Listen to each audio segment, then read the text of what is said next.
Selamat pagi, selamat datang di IMC Health Corner. Kali ini bersama saya dengan Jusnita, saya akan memandu dan memimpin IG Live hari ini dan kita akan membahas seputar dengan kesehatan. Kali ini saya didampingi oleh seorang dokter ortopedi yaitu Dr. Andi Nusawarta MKes SPOT. Beliau adalah dokter spesialis ortopedi dan traumatologi konsultan sport medicine dan artroskopi di RSIMC Sentul. Selamat pagi, Assalamualaikum warahmatullahi wabarakatuh. Baik, dan tema kita pada pagi hari ini yaitu bagaimana cara menjaga kebugaran selama WFH.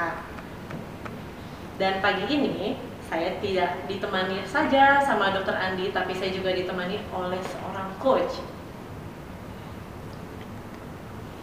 Beliau adalah seorang founder dan kapten dari komunitas Indo Sweet Camp Bogor. Komunitas ini adalah komunitas bodyweight training, di mana olahraga freeletic adalah olahraga yang mengandalkan tubuh sendiri, karena kebanyakan gerakan freeletic ini tidak menggunakan alat bantu apapun. Nah, untuk teman-teman yang ingin bertanya, mungkin teman-teman yang ingin bertanya bisa menuliskan pertanyaannya di kolom. Dan untuk pemenang yang terbaik, kami akan memberikan souvenir menarik juga dari Rumah Sakit IMC Sentul. Nah, dalam waktu 30 menit ke depan kita akan membahas seputar bagaimana cara menjaga kebugaran WFH dan mungkin ada tips menarik dan manfaat juga yang banyak yang mungkin belum teman-teman ketahui. Nah, pagi ini mungkin kita sapa dulu dokter kita. Selamat pagi, Dokter Andi. Apa kabar, Dok? Terima kasih, Dok, untuk waktunya boleh mengisi ya, Dok. Oke, Dok. Sebelumnya nih, Dok, aku mau nanya dong, Dok. Biasa nih pertanyaan pertama. Ya. Sebenarnya cara menjaga kebugaran itu sendiri tuh apakah melalui olahraga atau melalui kedisiplinan kita itu sih, Dok? Ya. Jadi menjaga kebugaran itu penting, apalagi kita ini pemerintah memberikan program yang bekerja lewat rumah karena adanya pandemi COVID-19. Sebenarnya yang perlu kita atur, jadikan ini bulan Ramadan ya. Jadi buat yang berpuasa sebenarnya sangat diuntungkan karena dengan bekerja di rumah sambil beribadah juga. Nah, jadi tips-tips yang harus kita jalankan selama berpuasa yaitu kembalikan kebiasaan selama aktif. Artinya begini, jangan karena bekerja di rumah terus jadi malas-malasan, jadi malas bangun, tidur banyak. Nah, itu nggak bagus. Jadi pertama yang kita harus lakukan itu coba atur pola waktu. Jadi waktu yang baik itu adalah ketika kita melakukan secara rutin sahur dan buka puasa itu rutin dilakukan. Jangan mentang-mentang tidak masuk kerja, sahurnya jamnya nggak jelas, bangunnya nggak jelas. Nah, itu akan mempengaruhi pola kehidupan, berubah pola. Jadi tetap bangun seperti biasa, sahur jam 3 bangun, tetap, kemudian tidak tidur lagi. Nah, dan melakukan aktivitas itu kembali di pagi hari. Jadi kita tetap rutin mengerjakan tugas selama di rumah itu tetap seperti biasa di pagi hari. Jangan tidur terus sepanjang hari. Nanti siang baru bangun. Nah, itu akan mengganggu pola kehidupan dan mengganggu metabolisme. Kemudian juga ada tips-tips yang harus dihindari, yang harus dijalankan seperti sahur. Sahur itu kita harus membuat pola makan di mana pola makan itu akan memenuhi, mencukupi selama berpuasa. Jadi ketika kita menjalani puasa, kita tidak kelelahan, kita tidak kekurangan gizi, kita tidak dehidrasi dan lain sebagainya. Sebagai contoh, sahur itu kita harus memperbanyak buah dan sayuran. Nah, kenapa harus banyak buah dan sayuran? Karena serat tinggi itu akan lama dicerna dan dia akan lama berada di dalam pencernaan. Jadi sehingga kita tidak mudah lapar. Kemudian selalu minum itu selalu harus cukup 8 liter. Nah, jadi mungkin polanya dirubah. Nah, mungkin minumnya 4 gelas saat buka puasa, 2 gelas saat sahur, dan kemudian malam hari kita minum sisanya. Jadi minum itu tetap jalan. Kemudian perbanyak minum susu dan air kelapa karena banyaknya kandungan elektrolit dan isotonik pada air kelapa. Jadi sehingga kita tidak kehilangan cairan. Kemudian tetap melakukan aktivitas seperti kalau di rumah itu kan banyak aktivitas kita bisa lakukan seperti berkebun, melakukan kerajinan, belajar masak, banyak itu yang bisa dilakukan. Olahraga ringan di rumah banyak yang bisa kita lakukan seperti push up, kemudian sit up. Kita juga bisa melakukan olahraga dengan menggunakan bantuan tali. Nah, tali itu ada tali terbuat dari karet itu gampang, banyak bisa dibeli. Itu kita bisa gunakan sebagai alat untuk seperti kita ikat di kaki tempat tidur sambil kita tarik, ada itu karet, pernah lihat ya? Nah, itu sangat banyak membantu. Dumbbell, nah itu untuk tapi lakukan saat menjelang buka puasa. Jangan lakukan jam 1 siang. Nah, itu. Dan jangan lakukan olahraga berat.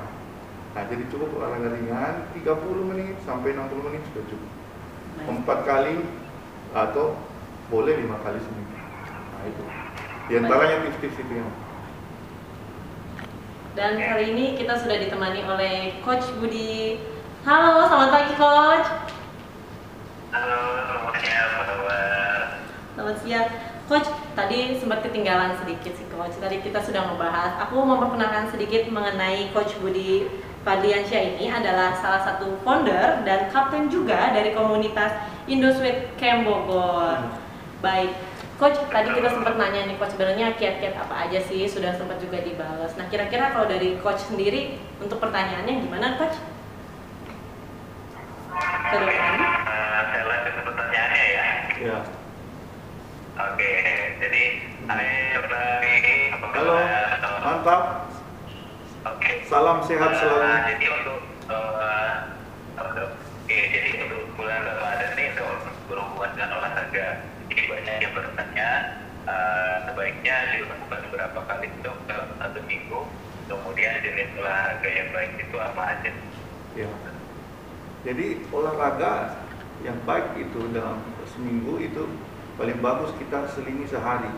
Nah, kalau tetap ingin berolahraga boleh 4 sampai 8 kali dalam seminggu itu boleh. Nah, tapi lakukan rutinitas. Jangan lakukan olahraga berat, tapi jarang-jarang, itu yang nggak bagus. Jadi yang perlu kita catat itu olahraga itu harus rutin dan jangan berat. Karena kenapa? Olahraga yang high impact itu akan banyak menguras tenaga dan energi. Jadi usahakan lakukan olahraga low impact seperti jalan kaki, seperti olahraga di rumah, push up. Dan waktunya paling bagus itu 1 jam sebelum buka puasa. Nah, 1 jam sebelum buka puasa, karena apabila kita lakukan menjelang puasa, kita bisa segera melakukan minum saat setelah buka puasa tiba. Jadi olahraga yang paling bagus sebenarnya, kalaupun kita ingin melakukan olahraga di pagi hari boleh.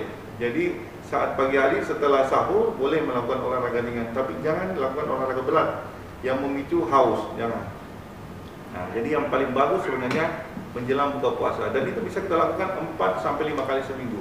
Yang paling bagus itu ya selang sehari. Kali ini kita olahraga, besoknya enggak, besoknya lagi, jadi kita selangi. Ya, gitu. Oke. Jadi ada selang-seling ya dok ya? Ya. Olahraga hari ini, besok istirahat dulu, besok olahraga lagi. Ya, itu paling bagus, paling efektif dan sehat. Oke, paling baiknya dan memang pada saat sebelum berbuka puasa memang apakah memang dari segi waktu sendiri dok? Nah, ini lanjut pertanyaan selanjutnya dok ya. Apakah dari waktu selanjutnya, apakah itu baiknya olahraga dilakukan di pagi hari atau di sore hari, atau misal ada waktu tertentu untuk memang ada bisa menjaga kebugaran selama berpuasa? Ya, yang paling bagus sebenarnya menjelang buka puasa. Nah, tapi boleh dilakukan saat kita sesudah sahur boleh. Tapi jangan lakukan olahraga yang memicu haus. Nah, jadi lakukan olahraga ringan. yang tidak memicu haus. Nah, kalau kita ingin melakukan olahraga yang lebih efektif dan bisa memicu haus, itu lakukan menjelang buka puasa. Nah, jadi jangan lakukan siang hari, tapi 1 jam sebelum buka puasa itu paling bagus. Nah, karena kita bisa melakukan olahraga-olahraga yang sedikit memicu haus, nggak apa-apa. Karena kan nanti juga kita akan buka puasa, itu nggak apa-apa. Nah, tapi kalau di pagi hari boleh kita lakukan, tapi jangan lakukan olahraga yang memicu haus. Nah, jadi olahraga ringan saja. Nah, artinya untuk maintenance saja boleh. Tapi jangan lakukan yang sifatnya aerobik. Wah, itu kalau ada kita lakukan olahraga aerobik, nah nanti akan terpicu haus. Kalau kita lakukan di pagi hari, itu bagusnya di sore hari menjelang buka puasa. Ya, sip. Puasa. Oke, berarti memang sesuai dengan jadwal kita juga dong di Intensive Camp Bogor juga memang 1 jam sebelum berbuka. Ya, itu paling pas itu. Muslim yang berpuasa di bulan Ramadan, itu kegiatan yang positif itu banyak sekali. Yang pertama, kita perbanyak ibadah. Karena ini bulan Ramadan, kita tidak seperti bulan Ramadan lainnya. Kita banyak di rumah. Jadi ketemu keluarga, ketemu dengan Al-Quran, ketemu dengan ibadah itu sangat sering. Karena kita kerjanya di rumah. Kita tidak seperti kalau bulan puasa sebelum-sebelumnya. Kita banyak di luar rumah, jadi kita mungkin tidak seintens ibadah saat ini. Karena kita banyak di rumah, inilah kesempatan kita untuk banyak beribadah. Kemudian yang kedua, tips saya, untuk selalu berpatokan kepada pola istirahat. Nah, jadi jangan lupa, sleep itu penting sekali. Jangan-jangan karena mentang-mentang kita di rumah, kerja dari rumah, nah, kita itu melupakan pola tidur yang benar. Ada yang kurang tidur, jadi begadang terus. Ada yang kebanyakan tidur. Nah, ingat loh, kebanyakan tidur itu tidak sehat. Nah, kurang tidur apalagi lebih tidak sehat. Jadi selalu ingat 7 sampai 8 jam tidur sehari itu penting. Nah, kemudian nutrisi ini penting sekali buat kita yang baik yang tidak berpuasa maupun yang sedang berpuasa.